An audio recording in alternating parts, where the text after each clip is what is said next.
Page 2 now, net neutrality, another classic piece of Washington, D.C. doublespeak, a red, white, and blue oxymoron. It should be called this: total government control of what was once the completely free and unregulated World Wide Web. And of course, President Obama is siding with government control of the internet, so-called net neutrality. Obama claims that big government should step in and prevent broadband companies from dictating pricing and speed. Team Obama wants to govern internet service providers, just like he regulates the healthcare industry, school lunches, and that puddle in your yard. The idea of net neutrality has unleashed the power of the internet and given innovators the chance to thrive. Abandoning these principles would threaten to end the internet as we know it. That's why I'm laying out a plan to keep the internet free and open. And that's why I'm urging the Federal Communications Commission to do everything they can to protect net neutrality for everyone. In plain English, I'm asking them to recognize that for most Americans, the internet has become an essential part of everyday communication and everyday life. Yes, we know this. Now, the president says if you like your internet, you can keep your internet. But net neutrality is a game changer. And once the genie is out of the bottle, it's over. Negative fallout includes online service providers losing their incentive to improve and expand their networks. That's just one of many, many areas of concern. So how about just leave well enough alone, Joining me now from our bureau in Washington, D.C., contributing editor at U.S. News and World Report and Daily Ledger contributor, Peter Roth. Peter, let's start with the name. I call it an oxymoron, net neutrality. It's the opposite of what it claims to be, just like the Affordable Care Act. Many people now call it the Unaffordable Care Act. But it's true. This thing is going to unleash the government on what was once a free, unbridled activity. Well, the only thing that's neutral about this is the idea that people who use the net a lot and hog bandwidth shouldn't have to pay more than people who use the net a little and don't hog bandwidth. That's what the neutrality is. It's a gift to Google. It's a gift to the millennial voters that put Barack in the White House in 2008.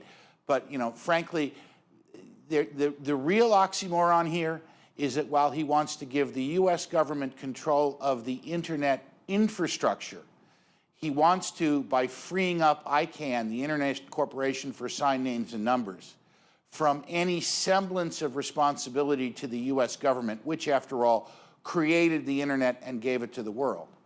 He wants to give control of the internet over to the Chinese, the Russians, and international censoring bodies that are not going to allow for the same kind of free flow of information on the net that has made it the communications tool we all brag about today.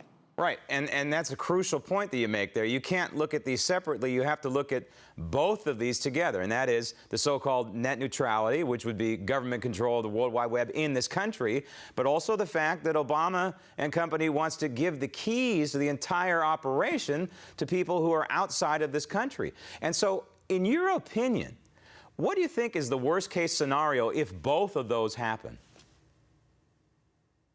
The worst-case scenario is that the internet becomes the telephone system that we all enjoyed between 1920 and 1980 before Judge Green deregulated AT&T. Everything that we are experiencing today, the rise of cable, the rise of satellite television, the development of the One America News Network, cell phones, touch screens, all of that is the result of technological innovations made possible by competition and deregulation in the telephone industry. What Barack Obama is going to do if he succeeds in net neutrality is freeze everything in place. So, in my opinion, the answer to this equation, at least on the net neutrality side, is exactly the word you used just a few seconds ago, and that's competition. The more competition there is, the less we have to worry about, certain internet service providers charging a lot of more money one person over another, one entity over another. That's the solution here, is it not? The market will set the rate. People for whom price is a concern will gravitate to low-cost, no-frills systems. People for whom content bandwidth are concerns, will gravitate to more expensive, larger, pricier systems. It will prevent congestion on the internet, and it will provide continued innovation and development. But this whole discussion, Graham, suggests that the president lost his manhood last Tuesday, and he's now behaving like a little boy. He wants net neutrality, so he is telling the Federal Communications Commission, an independent agency that is supposed to operate absent influence from the White House, what it's supposed to do on net neutrality. The Securities and Exchange Commission, another independent agency, along with the FCC, have been looking at telecommunications company mergers and making support for net neutrality a condition of agreeing to those mergers. So two telecom companies that don't like net neutrality want to merge. The FCC says, well, okay, but you're going to have to lobby in favor of net neutrality. And because they're concerned with the bottom line, they say, all right, well, the merger's more money than coming in, the net neutrality is going out, so fine, we can do that. We don't like it, but we can do that. It's all about coercion.